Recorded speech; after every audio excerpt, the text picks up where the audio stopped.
this is Andrew Wright from Protect All Solutions, and this message is about isolation of energy sources. Now, you'll probably, if you follow me, you're probably going to notice that my demeanor is going to be a little bit different. You know, as I look at controlling energy sources, you know, it's probably one of the leading causes of fatalities with employees, with customers that I work with over the last 20 years. And when we fail to control energy sources, we're not going to talk about nausea, vomiting, irritation to the nose and throat. The outcome of failure to control these energy sources leads to amputation and unfortunately death in a lot of cases. So what exactly do we need to do as a company? So one of the first things we have to do is identify all the energy sources that we have in our facility. I also have to identify how those energy sources are used in each of the processes of equipment that we may perform work on. So we have to develop what we call individual isolation procedures for each of those pieces of equipment. Now, what are the energy sources that we have to look at? We have to look at electrical, hydraulic, pneumatic, chemical, stored, thermal, residual, gravitational. These are all forces that we have to control to put in a safe or neutral position.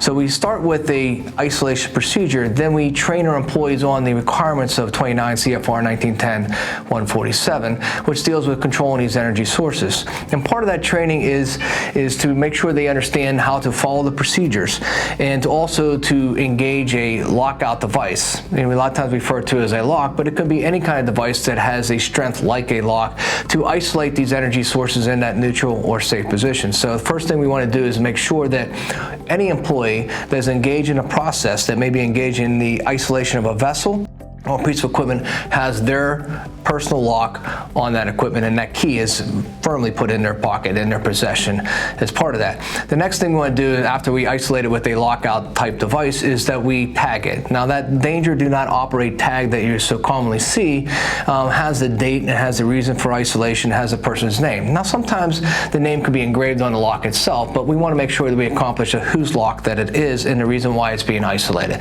That's one function of the tag. There are two other functions of the tag that we have to consider. Sometimes we get in a situation that we cannot physically put a lock, a chain, or some kind of locking device to isolate that.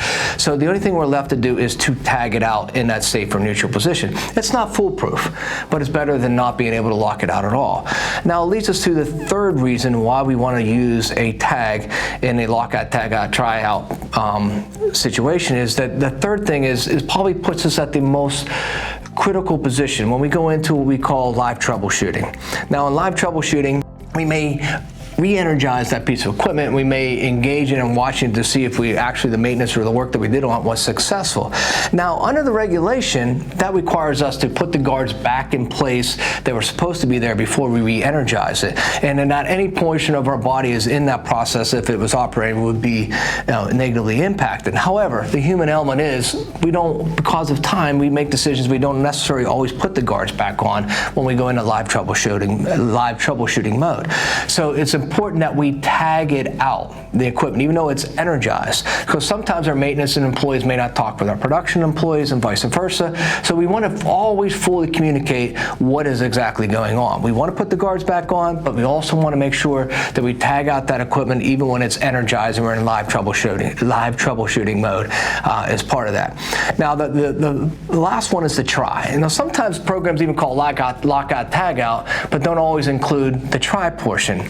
And honestly, this is probably one of the most frustrating things for me as an EHS professional, is because the tryout is probably the most important part of the process to ensuring what you did was successful in doing that.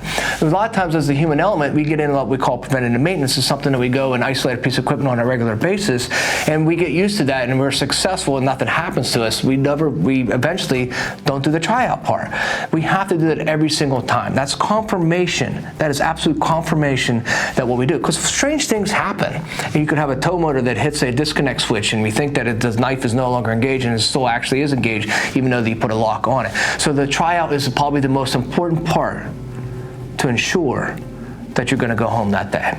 And everyone has to witness it or be part of that tryout part. So I want to end with that. We talk about lockout, tagout, but we must include the tryout portion. We must emphasize it to our employees how important that step is.